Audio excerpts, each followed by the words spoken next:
Estás en Grupo Fórmula, abriendo la conversación. Todo Educación, con Soraya Fon-Roerich. Tengo el gusto de tener nuevamente vía telefónica a Pedro Daniel Martínez Sierra. Él es profesor de la Escuela Nacional de Trabajo Social de la UNAM, de la Universidad Nacional Autónoma de México. ¿Cómo estás, querido Pedro? ¿Cómo te va? ¿Cómo sigues en esta contingencia? Muy bien, Soraya, un gusto saludarte a ti y, por supuesto, a todo tu auditorio. Mi querido Pedro, hemos platicado algunos temas que tienen que ver siempre con la educación y tú más que nada al ser docente y al estar dentro de una de las universidades más importantes a nivel nacional o a nivel Latinoamérica, ¿no? Y bueno, hay grandes retos que se han visto en la educación en estos días, en el estar en contingencia. Hay quienes se han adaptado a diferentes formas. ¿Y cómo has visto el que se esté dando la educación en línea? ¿Cómo has visto cómo han respondido las instituciones? Mira, te comparto, creo que la educación en línea, esta etapa de confinamiento, ha desnudado esta brecha tecnológica del país. Lo platicábamos anteriormente, no todas las personas tienen acceso a una computadora, a un internet, a un televisor, a una radio, para continuar con esta modalidad de educación. Esto de algún modo podría vulnerar el derecho a la educación, principalmente de los sectores localizados en zonas rurales de alta marginalidad, como es el caso de Guerrero y es el caso de Oaxaca. Te doy un dato. En el caso específicamente del INEGI, señaló que el 76.6% de la población urbana es usuaria de Internet, pero en el caso de la zona rural, solo el 47.7%. Es decir, solo el 40% de los hogares en México tienen acceso a Internet.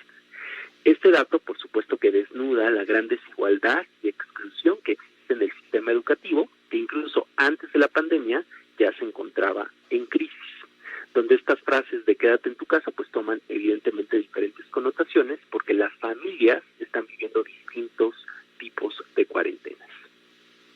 Sí, aparte de que se hace esta brecha social, también, por ejemplo, en la ciudad, entre el campo y la ciudad, también en la ciudad, por ejemplo, estaba viendo el otro día una noticia en televisión de una familia de pues una situación muy, muy grave y crítica, pues que la mamá no tenía ni teléfono, la mamá no tenía, ahora sí que ni televisión. Entonces, ¿cómo llega la educación a tu hijo, no? No hay manera.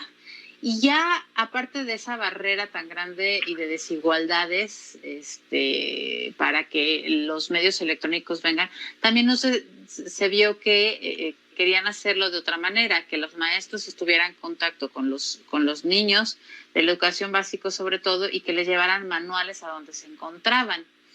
Pero esto pues también ha sido un poco difícil porque pues estamos diciendo de que no nos estemos involucrando, de que no haya relación unos con otros para que no se esparza el virus, pues no tiene razón de ser tampoco, ¿no?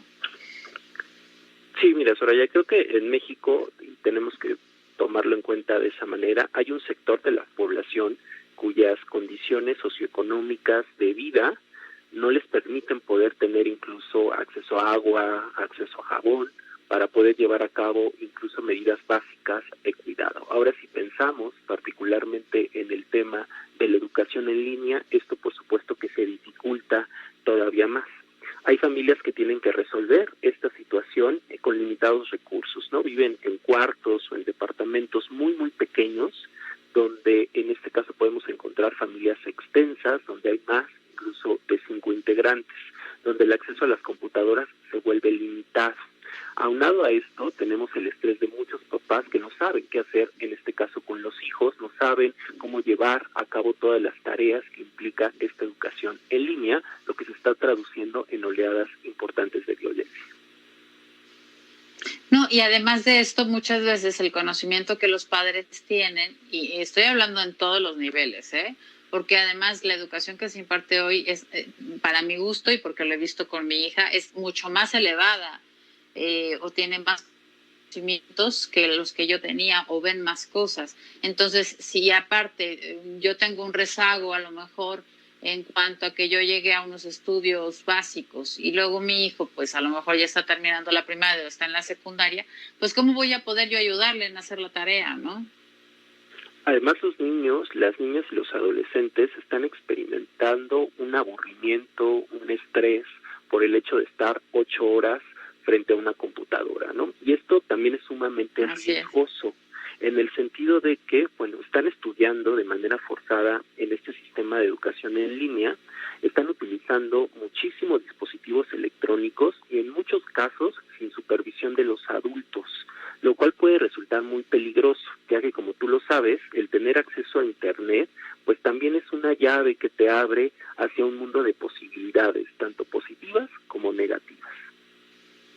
¿Y qué otra cosa también es importante? Ya en el contexto académico, como forma de educación o como plan de estudios, hay corrientes académicas que están muy en contra, independientemente de lo que estamos viviendo, pues no hay de otra. O se maneja una educación en línea o no hay manera de seguir el conocimiento, ¿no? En los casos que hemos estado mencionando, pues se quedarán rezagados o ya las situaciones se verán cómo podrán seguir cada uno de estos adolescentes y chiquitos en su educación. Pero ya hablando de una situación formal de quienes sí están tomando la educación en línea, hay quienes pues están en contra de que se aproveche esta situación y se generalice la educación en línea. Tú que eres académico, ¿cómo lo ves? ¿Te causa conflicto que se generalizara la educación en línea y que se llevara a todos los extractos y se expandiera? ¿O la educación como se imparte normalmente, si se le puede llamar así, es lo que debe de ser? Mira, tenemos que recuperar el sentir de los estudiantes, eso es esencial. Yo he revisado algunas redes sociales, los grupos que tienen los mismos estudiantes, donde algunos de ellos manifiestan que no están aprendiendo nada, porque tienen el chip de la clase presencial, donde está el profesor, donde están los estudiantes, todo este proceso de interacción que debe necesariamente la escuela. Entonces, ellos no significan la vida académica o la vida educativa fuera del salón de clase. Entonces, creo que ese es uno de los grandes retos que vamos a tener los profesores. Ahora, ¿cómo mudar la educación en línea a la educación de carácter presencial? Sobre todo, tenemos que considerar la gran cantidad de rezago educativo con el que van a venir nuestros estudiantes, sobre todo porque ellos están familiarizados principalmente con una educación de tipo presencial. Y eso ha implicado a que muchos se vayan atrasando en todos los procesos. La educación en línea no se puede resumir a entrega de tareas, lecturas, PDFs, sino necesitamos recuperar muchos conocimientos vivenciales que necesariamente el espacio físico de la escuela te ofrece. Es decir, esa interacción con el profesor, esa capacidad de resolver dudas, esa capacidad de interactuar cara a cara con otros estudiantes que comparten las mismas inquietudes que yo, puede ser una posibilidad para poder recuperar en mayor medida nuestros aprendizajes. Sí, se ha vuelto un tema porque algunos, bueno, basándonos desde que cómo cada quien aprendemos, ¿no? Hay quienes somos muy visuales, hay quienes somos kinestésicos, hay quienes somos más del estar hablando y repitiendo la información para el aprender. Entonces, pues desde ahí nada más hay un medio, que es a través de la pantalla, que se vuelve pues tedioso y cansado porque no hay una interacción social ni una reciprocidad pues de presencial. Pero también sabes que he visto me han informado que ha habido muchos chicos que les ha pegado en el tema emocional. O sea, chicos que no se han querido enlazar, que les ha pegado y que dicen que no entienden cómo puede ser así su escuela, que esperan regresar y pues empezamos por un mes, luego 2 meses y luego la verdad es que no creo que que haya un regreso a clases en este ciclo escolar y que posiblemente empecemos otro de la misma forma o en otro planteamiento. Claro, mira, tocas un punto muy importante. Creo que en esta etapa de confinamiento, niñas, niños y adolescentes han valorado la escuela como un espacio de socialización que la casa no sustituye. Hay aprendizajes cotidianos que por supuesto podemos retomar en este proceso gradual de regreso a las instituciones educativas que tienen que vincularse con las asignaturas que estamos estudiando, con matemáticas, con geografía, con química y con otros contenidos relacionados incluso con temas de convivencia, formación ciudadana, cultura de la paz y valores, que esta etapa de confinamiento también nos ha hecho significar y resignificar. Este tipo de conocimiento pues demandará necesariamente que las instituciones establezcan estrategias para poder recuperar esos aprendizajes, y creo que también hay una forma o se tendrán que establecer mecanismos para implementar nuevas formas de enseñanza a partir justamente de esta experiencia que estamos viviendo. Las escuelas mi querido Pedro, vamos a una pausa y regresamos para redondear el tema y terminarlo, y seguimos aquí en Toda Educación, no se vayan. Y seguimos aquí en Toda Educación. Gracias por estar con nosotros en el último bloque del programa.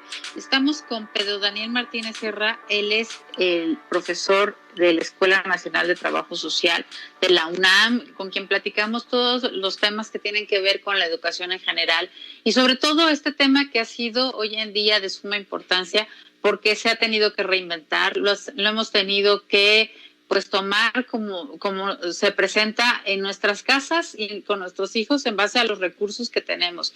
Y si no tenemos, pues a ver si nuestros hijos van a poder pasar o terminar los estudios, si están aprendiendo o no están aprendiendo, si les está gustando o no les está gustando. Porque además muchos chiquitos tienen diferentes formas de percibir y de aprender y de que estos conocimientos les lleguen a través de las diferentes habilidades que tienen. Entonces, bueno, pues desde la trinchera de cada quien deben de tener retos diferentes y además conocimientos que a lo mejor ni siquiera nosotros hayamos visto dentro de nuestras aulas y cómo poderles ayudar. Pero asimismo tenemos que estar muy pendientes de cada uno de ellos porque pues si están tomando algunas actitudes depresivas, si están teniendo algunas actitudes desmotivantes, pues para estar presentes con ellos, reinventar, hacer otras actividades. Y bien nos decías, mi querido Pedro, que tenemos que estar, ustedes tú porque eres académico y las instituciones deben estar pendientes de los nuevos mecanismos que se tienen que tomar. Sí, mira, Soraya, creo que algo que atinas de manera muy adecuada es cuando hablamos de los diferentes retos que vamos a tener las instituciones educativas para poder continuar con esta vida escolar, ¿no? Vamos a tener la difícil tarea frente a esta crisis económica que se avecina de rescatar a las personas que puedan llegar a desertar por la pérdida de los empleos, los padres, atender el déficit de conocimientos sistemáticos con los que va a regresar el alumnado, porque no es lo mismo la educación en línea que la educación presencial. Tendremos que establecer mecanismos para que este cambio de educación en línea a educación presencial les permita a niñas, niños y adolescentes poder acoplarse nuevamente a este regreso, esa rutina cotidiana que tenían. Tú bien lo señalas, los efectos colaterales que están muy vinculados con el tema de su salud mental. Tenemos muchos niños, niñas y adolescentes que están presentando problemas de ansiedad, problemas depresivos, incluso algunos están manifestando ciertas conductas. Porque es nada fácil vivir en una etapa de confinamiento donde no solo los proyectos de vida de los adultos se estancaron, sino también los proyectos de vida de niñas, niños y adolescentes. Hubo una parte que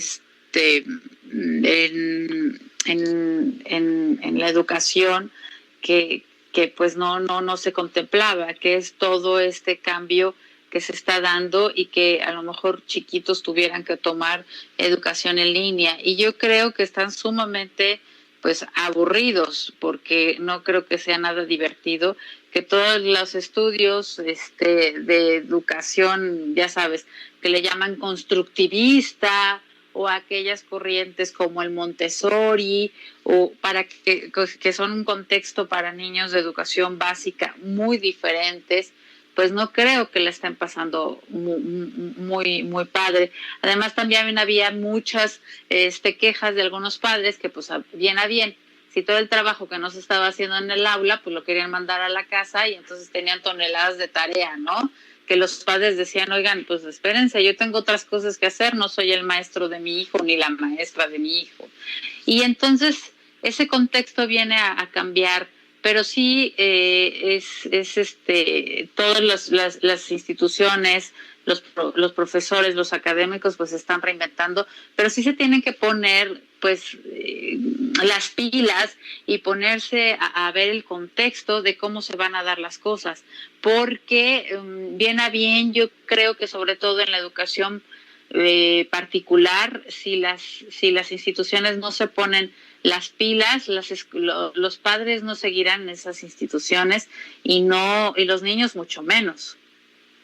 Tocabas un punto clave que tiene que ver con el aburrimiento que está experimentando este sector. Pasan la mayor parte del día frente a una computadora. Hay una sobrecarga de tareas y creo que estos hechos también han abierto una serie de debates sobre esta necesidad de flexibilizar los contenidos educativos, sobre todo frente a un contexto actual de las características como el que estamos viviendo, pues demandaría necesariamente una mayor sensibilidad por parte del profesorado. Tenemos a mamás y a papás quejándose que hasta la 1 de la mañana, 2 de la mañana están realizando tareas porque están teniendo una sobrecarga, en este caso de trabajos, ¿no? Porque no nada más es la parte de las familias, las tareas con los niños, sino también son sus propias actividades laborales y esto está provocando un estrés producto de este confinamiento. Por lo tanto, bueno, creo que es necesario flexibilizar la educación, generar estos mecanismos de simplificación que lleven a cuestionarnos qué es necesario enseñar en tiempos de pandemia sin caer como en esta frivolidad de una exigencia desorbitada, ¿no? Debemos reflexionar las realidades que están viviendo muchas de las familias, que son totalmente distintas, y priorizar particularmente en este bienestar común de niñas, niños y adolescentes. Pues lo dejamos ese reto en la mesa para todas las instituciones de educación superior, para todos los docentes que se tienen que pues actualizar, preparar para que esta educación y las nuevas generaciones no se vean rezagadas y que no tengamos ni problemas emocionales ni problemas académicos. Un nuevo reto que tenemos que tomar en las manos. Mi querido Pedro, se acaba el programa. Gracias por haber estado acompañándonos en él. Les deseo lo mejor desde la trinchera, que esté cada uno resolviendo en sus casas, en su trabajo, con sus hijos. Y nos vemos el próximo sábado. Gracias por estar aquí en un programa más de Toda Educación. Besos, que les vaya muy bien. Bye, bye. Cuídense.